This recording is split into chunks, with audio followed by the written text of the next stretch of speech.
Hi, so welcome to this video, which explains how to use and read your predictive index behavior profile full report, the detailed report. So you will have had a summary report following your assessment, and now this attached is your detailed report. So it's quite a long 30-page report, and I just want to take you through how to make best use of it. So this is what you'll receive. You'll have your name and date on it.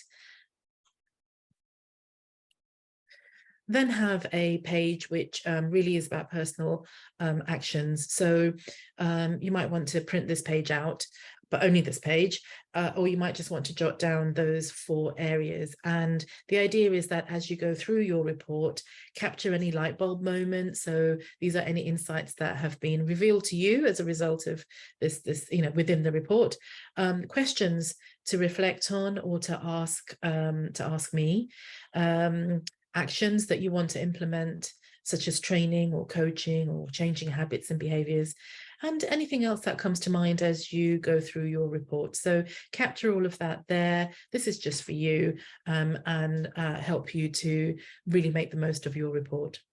So then on the next page, you'll see your profile. So this is Helen, completely made up.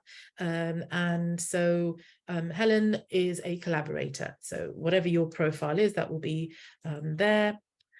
The next page really talks to you, helps you to think about emotional intelligence, to think about the Johari window concept. It's a little bit of information there for you about that, and some advice and guidance on how to really read this report and what to think about when you read the descriptions.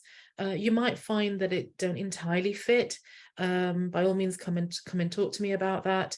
But think about if the report sort of says, you're a maverick or you're a skeptic, or you're less likely to volunteer, or just think about times when you might find it difficult to do those things, because these reports are really capturing your natural inclinations, your natural tendencies, and over time we learn how to improve on those, but at times when we're stressed or times when we're under pressure, we usually go back to those natural tendencies. And so is there something there? Is there a particular time or a person or a situation that might trigger those behaviors within you? So it's just knowing that they're there. Then there's a little bit more there about the predictive index behavior, which you will have seen in the previous slides, in the previous video. If you want to know about Johari's window, there's a page there to explain it all to you. But really, it's about those areas of you that you know about yourself. There's areas that others know better than you. They see that in you, and there's new things about us all the time that are the hidden self. So have a look at that slide there to explain a little bit more. So here you are, your collaborator profile. So in this page, it just gives you a quick snapshot of your natural strengths, your common drivers, what is it that drives you, and then your caution areas. As I say, you may see things in there that you don't quite see are an absolute fit. That happens generally. Once in coaching sessions, once we've talked about those areas, people 99.9% of the time will understand where that's come from or where it fits. So take a moment to think about it. And as I say, you can always reach out.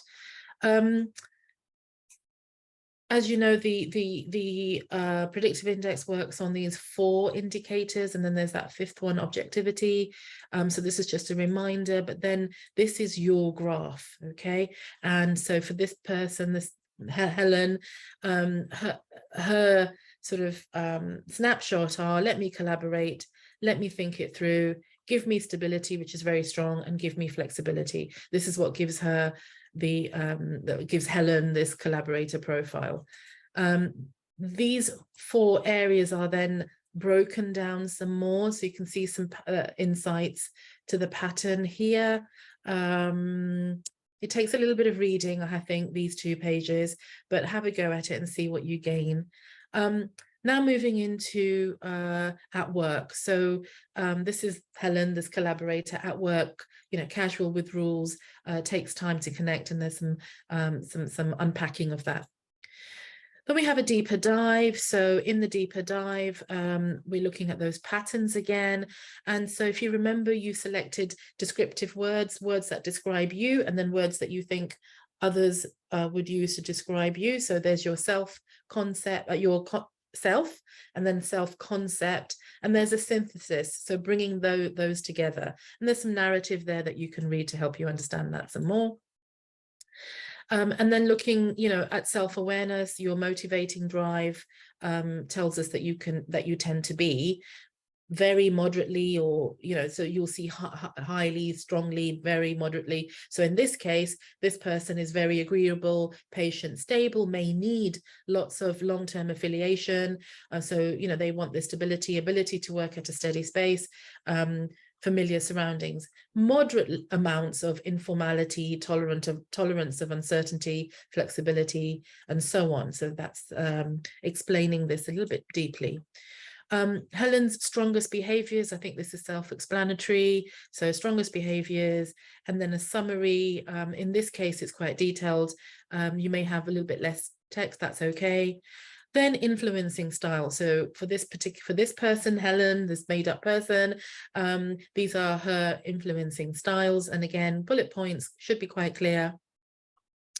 Then we move into knowing and developing your personal strengths. So there's a note there about the section and how to read the section. So looking again at those 4 areas, dominance, extroversion, and so on. And what you have here is, so for this person, dominance, the need to control, and you can see the blue highlighted moderately. So this is moderate, not very, not extremely, but moderate. Strengths, cautions, and then self-coaching tips. Now, the self-coaching tips are generated by the system. I'm not always 100% with the self-coaching tips, but the strengths and the cautions are really useful. The self-coaching tips, some of them will be useful, some you might find are not. So don't worry about that too much. But the main thing to look at is, are you extremely, very, or moderately? And then look at the strengths and cautions. So it repeated again for the other 2 scores, the C and the D scores. In this case, this person very, so these are strong, these strengths and these cautions, and here again, moderately. Okay. So that was about developing yourself. Now we move into developing your leadership style. So whether you're a leader or not, you know, we all lead in some way. And if you are a leader, then yes, very definitely about your leadership style. So this reference point, collaborators, the collaborator as a leader, and this page explains a little bit more about what this profile, what their strengths are and what their cautions are. So a snapshot then about your leadership style and a few bullet points there for you to look at. And then again, a leadership development chart broken down by each of those 4 areas. Again, you're looking for what's highlighted, in this case, moderately in both, and then very and moderately again here. Read the strengths, cautions, and the self-coaching tips. Then the last section is about understanding how you like to work with others. So this is now about collaboration.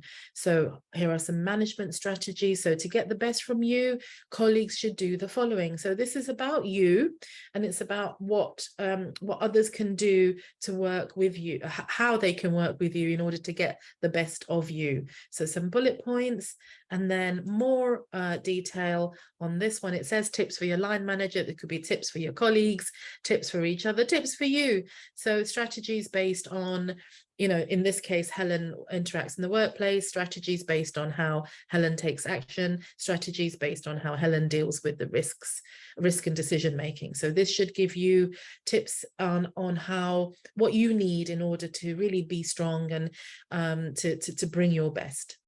Okay, so that's your report. Enjoy reading it. The last few pages are just a little bit about transformation space and what we offer, but enjoy your report.